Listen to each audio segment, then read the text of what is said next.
हम क्यों ना पूछे में आप सभी का स्वागत है। आज हमारे मेहमान हैं हटा विधायक PL दंतवारी, जिनसे आज हम बात करेंगे हटा क्षेत्र के विषय में कि किस प्रकार हटा क्षेत्र में अब विकास कार्य होगा, उनका राजनीतिक सफर किस प्रकार रहा और आगामी समय में वो कौन कौन से कार्य करते हैं। सर, हमारे कार्यक्रम में आपका स्वागत है। सर, आपसे जानना चाहेंगे कि आपका राजनीतिक सफर हटा क्षेत्र में किस प्रकार प्रारंभ हुआ, किस प्रकार एक सामान्य कार्यकर्ता से एक विधायक पद तक पहुंचे, किस प्रकार आपका सफर? राजनीतिक सफर की बात है जहाँ तक, तो हम इसको जनता की सेवा से करके देखते हैं। एक तो जब हम बैंक में सर्विस करते थे तो जनता की सेवा ही अपना एक उद्देश्य था, उसी प्रकार से अपना कार्य चलता था। पर उसमें एक निश्चित क्षेत्र था, बैंक की जो भी अपने कार्य क्षेत्र की सीमाएं थी उस तक अपन जनता को बैंकिंग के द्वारा सेवा देते थे। तो उसी दौरान सभी का स्नेह मिला, बहुत भरपूर सहयोग मिला। रिटायरमेंट होने के बाद क्योंकि हमारी श्रीमती जी रामकली दंतवारी पार्टी से जुड़ी थी, संगठन में उपाध्यक्ष थी जिलावाड़ी में, एवं नगर पालिका का भारतीय जनता पार्टी की टिकट से चुनाव भी लड़ चुकी थी। तो परिवेश तो राजनीति का था। रिटायरमेंट होने के बाद पार्टी को ऐसा लगा कि हमें पुनः व्यापक क्षेत्र में समाज सेवा करना चाहिए और उन्होंने हमें इसका मौका दिया, जिसके लिए हम उनके लिए आभारी हैं। और जनता ने जिस प्रकार का अभूतपूर्व सहयोग दिया, प्रेम दिया, उसके लिए भी हम जनता का बहुत बहुत धन्यवाद देते हैं। तो हटा क्षेत्र में आप विधायक हैं, तो आगामी समय में शिक्षा के क्षेत्र में हटा को आगे लाने के लिए, हटा के विकास के लिए, छात्रों को आगे लाने के लिए आपकी क्या योजना है? वैसे हमारा शिक्षा के क्षेत्र में कुछ एग्रीकल्चर कॉलेज लाने का है विचार कि हम प्रयास करेंगे, सरकार से निवेदन करेंगे कि क्योंकि हमारा पूरा क्षेत्र एवं जिला कृषि प्रधान देश है, एग्रीकल्चर कॉलेज यहाँ जबलपुर में है, तो जो भी छात्र एग्रीकल्चर कॉलेज में अध्ययन करना चाहते तो उनको आवागमन के हिसाब से दूर पड़ जाता। क्योंकि हमारे यहाँ हिनौता के पास लगभग 150 एकड़ राजस्व की जमीन उपलब्ध है, अतः हमारा प्रयास ये है कि वहाँ पर यदि एग्रीकल्चर कॉलेज आ जाए तो जनता के हिसाब से काफ़ी अच्छा रहेगा। आपने एग्रीकल्चर की बात की, एग्रीकल्चर तो किसानों की समस्या काफ़ी हद तक दूर करने के लिए क्या विचार है कि किसान जो वर्ग है हटा क्षेत्र का, उसे उसकी जो समस्या है, मूलभूत समस्या है, उनको दूर करने के लिए क्या योजनाएं आती हैं?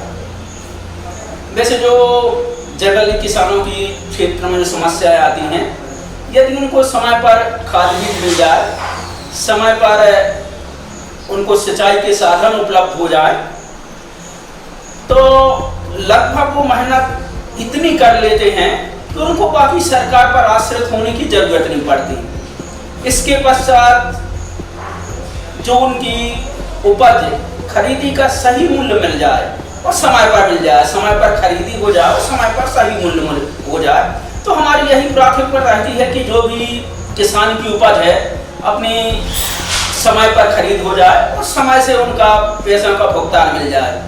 इसके बाद कुछ हमारे क्षेत्र में 5-6 तालाब हैं जो लगभग जिनकी नहरें जीर्ण अवस्था में हो गई हैं। तो हमने अभी माननीय मुख्यमंत्री जी के पास निवेदन किया है। बूदरी तालाब है और ये कुम्हारी का तालाब है, पिपरिया का तालाब है, जिनकी नहरें क्षतिग्रस्त हैं। तो यदि ये नहरों की मरम्मत हो जाती है और किसान के खेतों तक नहरों के द्वारा पानी पहुँच जाता है, तो ये किसानों के लिए ये बहुत बड़ी उपलब्धि हो जाएगी सिंचाई के संबंध में। तो आपने किसानों की बात की और सबसे अहम एक सवाल रहता है कि युवाओं के लिए कि रोजगार की समस्या काफ़ी हद तक है। ये केवल हटा क्षेत्र की नहीं, समूचे बुंदेलखंड की समस्या है कि युवाओं को रोजगार कैसे, तो आपके विधानसभा क्षेत्र के युवा को रोजगार के लिए क्या साधन हो सकते हैं, क्या उपलब्ध हो सकते हैं? हाँ, ये बात सही है कि काफ़ी समय से कुछ सरकारों की ऐसी नीतियाँ रही कि जो हमारे लघु और कुटीर उद्योग थे गांव में, वो लगभग बर्बादी की कगार पर पहुंच गए। एक हिसाब से कहें तो लगभग बर्बाद हो गए, बंद ही हो गए। अभी कोरोना जो कार्य चला उसमें जो लोगों ने महसूस किया, जो माननीय हमारे प्रधानमंत्री जी ने महसूस किया, जिस हिसाब से प्रवासी मजदूरों का पलायन हुआ, परेशान हुए, तो उनकी पीड़ा को देखते हुए माननीय प्रधानमंत्री नरेंद्र मोदी जी ने आत्मनिर्भर भारत का जो संकल्प लिया है, जो योजना चलाई है, उसके तहत हमारे क्षेत्र में कुटीर और लघु उद्योगों को संचालित होने की काफ़ी संभावना है। हम अपने नौकरियों से आह्वान करते हैं और बोला भी है कि जो भी उपज हम बाहर देते हैं, व्यापारियों को देते हैं, उसको हम प्रोसेस करके बाजार में बेचें। तो जो बीज का लगभग फायदा व्यापारी का अगर ले जाते हैं, या जो अपने ग्राहकों को भी ज़्यादा पैसे देने पड़ते हैं, और अभी हमारे किसान भाई उसको प्रोसेस करके मार्केट में लाएंगे तो उससे किसानों को भी फायदा होगा, जनता को भी फायदा होगा। जैसे हम चना बेचते हैं, यदि यहाँ पर प्रोसेस करके दाल मिल लगा ली जाए छोटी छोटी, या चक्की लगा के पर बेसन तैयार करें और वो मार्केट में ले जाए, तो ये किसानों ग्राहक दोनों को फायदा होगा। इस प्रकार एक कुटीर उद्योग चालू हो जाएंगे। अभी हमारे क्षेत्र में एक प्रगतिशील कृषक है कुसमरिया जी, उन्होंने हल्दी का उत्पादन चालू किया है, तो ये भी कुटीर उद्योग के लिए बहुत अच्छा उपाय होगा। सर आपने रोजगार की बात की, किसानों की बात की, शिक्षा की बात की। अब बात करते हैं हटा क्षेत्र के सौंदर्यीकरण में। तो ये हटा क्षेत्र के सौंदर्यीकरण के लिए क्या विचार है कि हटा क्षेत्र में किस प्रकार उसको सुंदर बनाया जा सकता है, उसको आगे कैसे लाया जा सकता है? हाँ, ये कुछ हमारी हटा नगरी का दुर्भाग्य है कि जिस प्रकार से यहाँ विकास होना चाहिए और सौंदर्यीकरण होना चाहिए, वो अभी तक नहीं हो पाया। क्योंकि शहर की सौंदर्यीकरण में बहुत कुछ नगर पालिका का रहता है, और संयोग से अभी तक हमारी पार्टी को नगर पालिका में मौका नहीं मिला। और यदि हम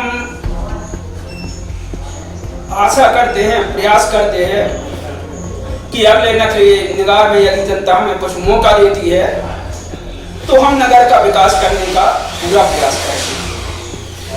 सर अब अंतिम प्रश्न आपसे कि जो कोरोना की बात है, कोरोना के बाद जिंदगी शुरू होने जा रही है, अनलॉक 2 शुरू हो गया, देश के प्रधानमंत्री जी ने लोगों को घर से अब कार्य करने की बात कही है, कार्य करने प्रारंभ करने की बात कही है।